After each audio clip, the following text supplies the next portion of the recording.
everyone. Welcome back to Kickin' and Streamin'. It's me, Tammy. I hope that everyone has been safe and well and not completely going crazy during this crazy freaking pandemic time. Um, I don't know about you all. I've been working from home for the last month or so. So blessed about that. So grateful for that. Um, but things were kind of a little crazy at my job because I needed to learn WebEx to teach everybody else WebEx. So that was exciting. And then I live in Utah, so we had an earthquake, many earthquakes. Thankfully, I'm just far enough south that um, I'm not feeling all of the aftershocks. But that first one was really kind of terrifying, not gonna lie. Now, I have been in earthquakes before, but it's been a few years. um, and yeah, things have just been kind of insane. And so, um, between work and feeling completely overwhelmed, more than a few tears. I'm sure I'm not the only one that's had a few tears.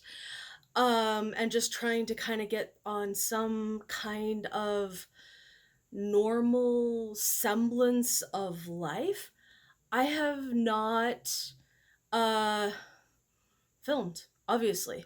Um anyway, but I am back with a review, and it's going to be for a television series. So as people are looking for things to keep them sane and, you know, healthy and, mentally there, um I'm sure the streaming services are just loving this. Anyway, that's a whole other issue. Anyway, but I don't know about you guys. One of the things that I've been dealing with lately is the fact that I can't watch anything new right now. I literally can't. It is too stressful. I'm like, oh my gosh, I don't know what's happening. So I've been rewatching some favorites because I know how it ends. And I have just been in this headspace of everything else around me being completely not knowing what's going to happen. I needed some kind of semblance of like, okay, I know what's going to happen here. I can survive. I don't have to worry. I know that sounds so bizarre, but that's where I've been. Anyway, that being said, the television show that I've been binging, this is not the first time I have binged this show, is called Miss Fisher's Murder Mysteries. Now, it is a Australian television series that came out in 2012, based off of books by Carrie Greenwood. It is so fun. Now I really have enjoyed this series. It stars Essie Davis as Miss Fisher, Miss Phryne Fisher, and she is a 1920s modern woman. She's a flapper, and she has been, you know, the story takes place in 1929, and so she was a medic during World War One, so she has that. The world had just gone through another pandemic, the 1918 Spanish flu. So it's an interesting time to watch that show knowing what I know now.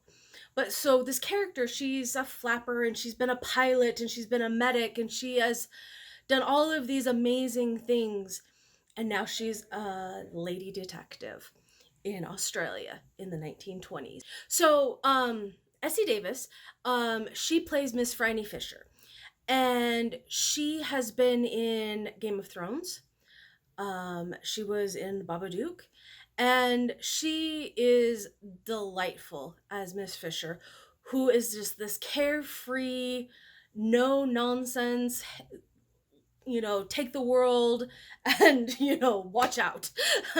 And she upends everyone's world that she meets, starting with her new maidservant, Dot, played by Ashley Cummings. Of any characters arc over the course of a season, hers is the most awesome. She goes from this meek little tiny servant girl who is afraid to answer the phone and the stove because she's afraid that the electricity will corrupt her soul, to there's a scene in season 3 where she's like identifying all of the different types of guns and why you would use a specific gun in a specific location, and her arc is the most delightful. And takes Miss Fisher takes Dot under her wing and just opens a world of possibilities for her. Then two other of the main characters are Detective Jack Robinson, played by Nathan Page, who is he was a soldier during World War One, and so he came back. He was not completely unscathed, but he's very, he's not sheltered by any stretch of the imagination. But she comes in and completely throws him off his game, and he realizes how much he comes to depend on her.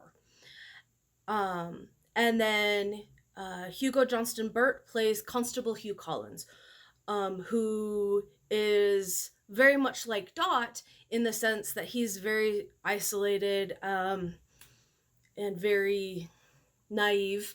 And the two, Dot and Constable Collins, are a love. They fall in love over the course of the series. But that's all I'm saying. And then Essie, or Miss Fisher, and Jack have this will they won't they thing that happens. Anyway, so some of the things that are absolutely amazing about this story are the television series. Like I said, there's 3 seasons. It has amazing costumes. Now, I am totally fashion deficient in many ways. I mean, I wear nerd shirts and I'm very fond of baseball teams. They are my favorite.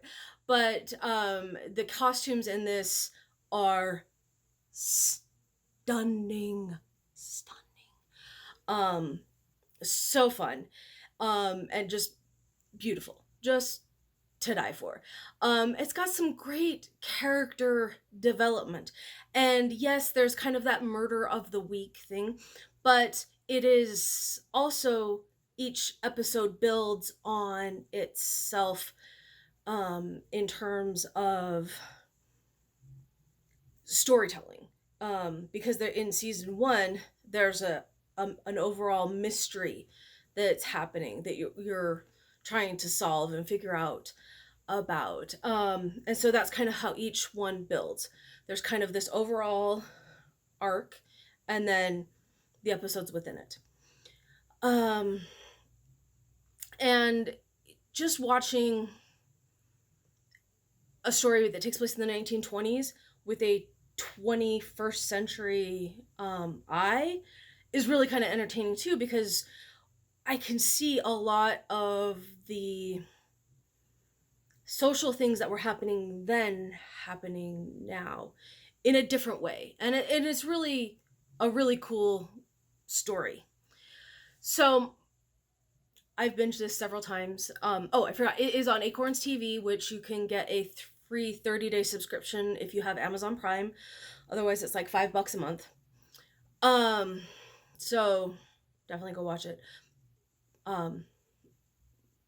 But that being said, where season 3 ends was a bit of a cliffhanger.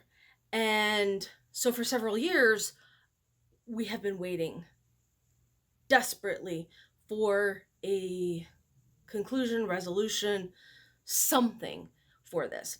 And that came out earlier this year with Miss Fisher and the Crypt of Tears.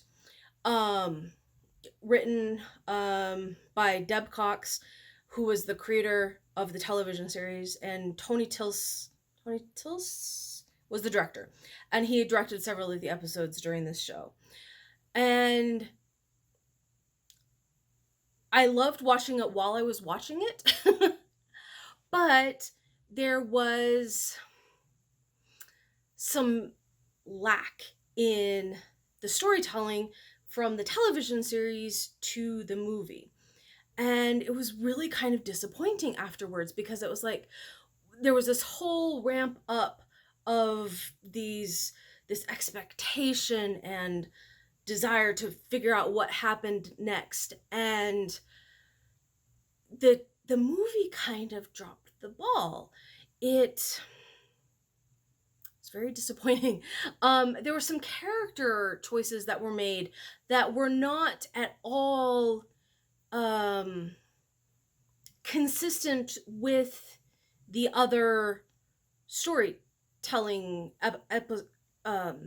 aspects of the television series, and it kind of made you go, I didn't like that. That's not cool.